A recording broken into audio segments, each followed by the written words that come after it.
Hello everyone, what's up, what's going on? Welcome back to my YouTube channel, and this video is about how to start an e-commerce business in India. For context, I run an e-commerce business and it's called All About Chai, and I also run a creative studio along with All About Chai, which is called All About Chai Studio. So there are two creative businesses I run.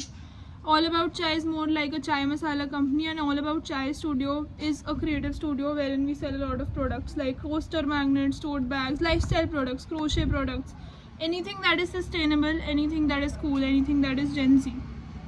So these are the two e-commerce businesses I run, and I started them in November 2023 जब मैंने इसकी formulation वगैरह शुरू करी थी.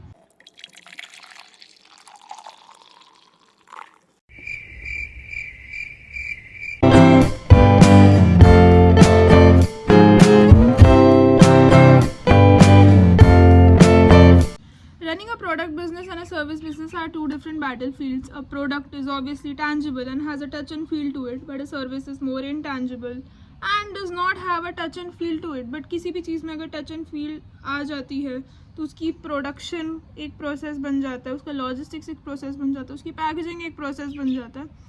And obviously you can touch and feel the product.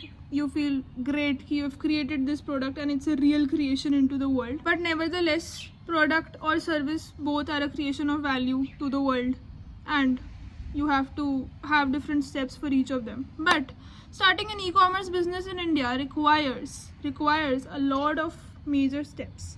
And before starting a product business or starting an e-commerce business in India, I have three questions for you. Three major questions that you should ask yourself. What are you selling? Why are you selling? And to whom are you selling? If you're thinking of starting another skincare brand, I would ask you, does the world need another skincare brand? If you're thinking of starting another clothing brand, what does your clothing brand offer that the other clothing brands do not offer?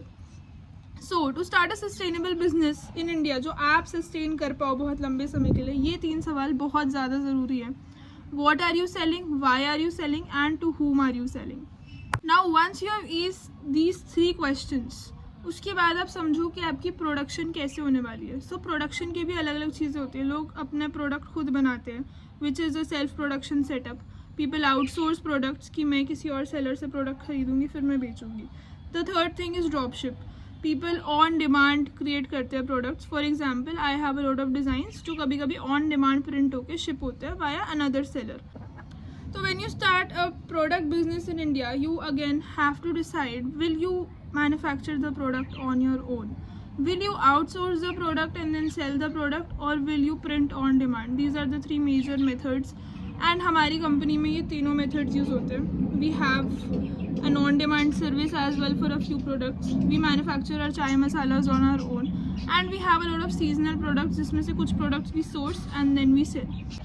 Another thing you need to analyze is कि आपके products की shelf life क्या है. If you are selling bakery sort of products, उनकी shelf life होगी 5 से 7 दिन. तो आप उनको अलग अलग सिटीज़ में शिप करने में आपको बहुत दिक्कत आने वाली है, क्योंकि अगर कोई प्रोडक्ट की शेल्फ लाइफ 5 से 7 दिन है तो उसकी लॉजिस्टिक्स में ही आपको 5 से 7 दिन लग जाएंगे. तो you have to decide what is the shelf life of the product. For example, sometimes you sell clothing products जिनकी शेल्फ लाइफ तो ऑलमोस्ट इनफाइनाइट लाइफ टाइम होती है, पर उनके ट्रेंड्स बहुत जल्दी ख़त्म हो जाते हैं. तो you need to analyse trends and the actual shelf life of the products you are selling. And for example, हमारा चाय मसाला है. हमारे चाय मसाले की शेल्फ लाइफ अराउंड 6-7 मंथ्स जाती है, एंड 1 साल तक भी मसाला ख़राब नहीं होता, बट हम 6 मंथ्स कहते हैं शेल्फ लाइफ प्रोडक्ट की. We also have a lot of evergreen products, for example coaster magnets, tote bags, etc. And ये सारे products की shelf life is almost lifetime, infinite, and we try to keep the designs as evergreen as possible. So once you've analyzed कि आपका product क्या है, आपको decide करना पड़ेगा कि आप ये product self produce करोगे, on demand produce करोगे, या फिर आप इसको किसी और सेलर से खरीद के रीसेल करोगे. And these are the three major methods that I know of. If there are any more methods that you know of, please tell me in the comment section below. Apart from that, once you have decided कि आपका product क्या और आप production कैसे करोगे, now the major question arises, आप इसकी packaging कैसे करोगे. Where will you manufacture the packaging, stickers, डब्बे पैकेट्स में शिप करोगे, कैसे शिप करोगे, and that is another major factor. So now you have to source a lot of packaging and you have to decide how the packaging of the product should look like. Now इसमें भी आप तीन तरीके से सोचो, how much do you want to invest on packaging, because I have seen आज की date में बहुत सारे एथलीजर ब्रांड्स, ये brands, clothing brands, lifestyle brands, they spend so much on packaging. तो अगर आपका 50 रुपये का प्रोडक्ट है ना उनका, तो लिटरली उनकी 20-25 रुपये की पैकेजिंग है. That is the ratio sort of situation. And I feel sometimes the customer does not care about the packaging, does not, he cares more about the product. But what is the ratio of the amount you want to spend on packaging and what is the ratio of the amount you want to spend on product, and that will depend कि आप अपना product किस हिसाब से किस category में डाल रहे हो. It is a premium product, semi premium product, you want to focus on product, you want to focus more on packaging, is it a gifting series. So please focus कि आपको पैकेजिंग पे कितना spend करना है, product पे कितना spend करना है. सो मेरी कंपनी में I spend very less on packaging, very very very less. तो मुझे पैकेजिंग पे स्पेंड ही नहीं करना, मुझे अपना प्रोडक्ट का क्वालिटी बहुत अच्छा रखना है, मुझे अपने प्रोडक्ट्स अच्छे रखने हैं, मुझे अपने प्रोडक्ट्स अफोर्डेबल रखने हैं, मुझे शिपिंग फ्री रखनी है. एंड अगेन एक और चीज़ होती है कस्टमर के दिमाग में कि अगर आप शिपिंग कॉस्ट एक्स्ट्रा डालते हो, आपने अपने साथ भी देखा होगा, when there is a product of 150 rupees और उस पर लिखा हुआ आता है प्लस 70 रुपीज़ शिपिंग, तो you feel a little taken aback कि भाई यार 70 रुपये कौन देगा शिपिंग में. तो what I do in my companies, मैं हर प्रोडक्ट पे, सारे प्रोडक्ट्स पे फ्री शिपिंग रखती हूँ. Even if there is a poster magnet, we price it at 350 for 2 free shipping. If there is chai masala, 160 for 2 chai masala jars free shipping. So we include the shipping in the cost only and हम free shipping provide करते हैं, free pan India shipping.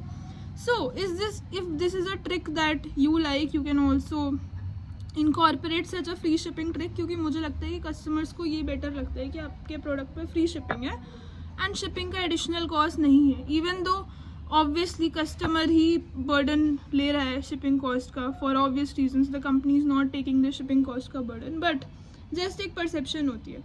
Again you have to decide कि आपको shipping कौन से platform से करनी है. आप शिपिंग करने के लिए मैं आपको बताती हूँ, major platform in India is currently delivery, and most of the companies use delivery to ship.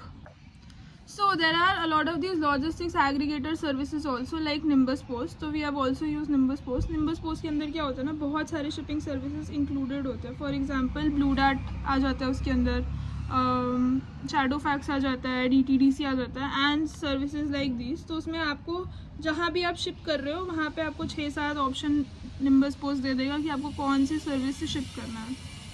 So you can choose a logistics platform like Delivery, which is convenient for small businesses. You can also choose Nimbus Post, and I would recommend कि आप 1-2-3 platforms try करके देख लो ताकि आपको समझ में आ जाए कि आपके सिटी में, आपके पिन कोड पे कौन से प्लेटफॉर्म्स अच्छे चल रहे हैं. फॉर एग्जांपल जब हम अलग अलग सिटीज़ में भेजते हैं तो अलग अलग लॉजिस्टिक्स सर्विसेज बहुत अच्छे से वर्क करती है. फॉर एग्जांपल जब मैं जम्मू कश्मीर भेजती हूँ तो मैं ecom एक्सप्रेस यूज़ करती हूँ. जब मैं विद इन सिटी भेज रही होती हूँ तो समटाइम्स DTDC सस्ता पड़ता है. अब समटाइम्स जब मैं मेट्रो टू मेट्रो सिटी भेज रही होती हूँ तो डिलीवरी सस्ता पड़ता है.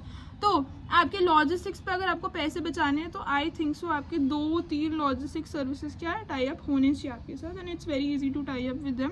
Just go on their website and create a seller login and that is how you tie up with them.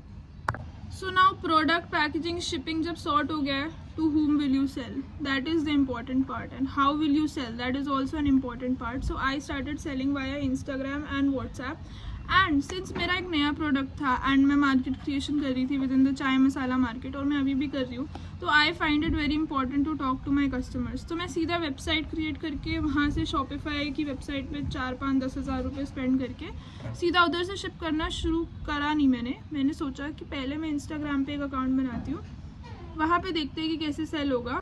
In my experience, for your first 1,000 customers, you don't need a Shopify website. Instead, go for an Instagram account and a WhatsApp business account. एक नया WhatsApp number WhatsApp business account पे ले लो and start talking to your customers. जितनी ज़्यादा as a founder आप direct selling करोगे for your first 1,000 customers at least, उतना अच्छा आपका प्रोडक्ट बन जाएगा. क्योंकि at the end of the day जो आपने प्रोडक्ट निकाला है, that may not be the perfect product that the customer needs. And as a founder you must co-create your product with your customers who are the actual customers of your product, जो आपके product को actually में use करने वाले हैं.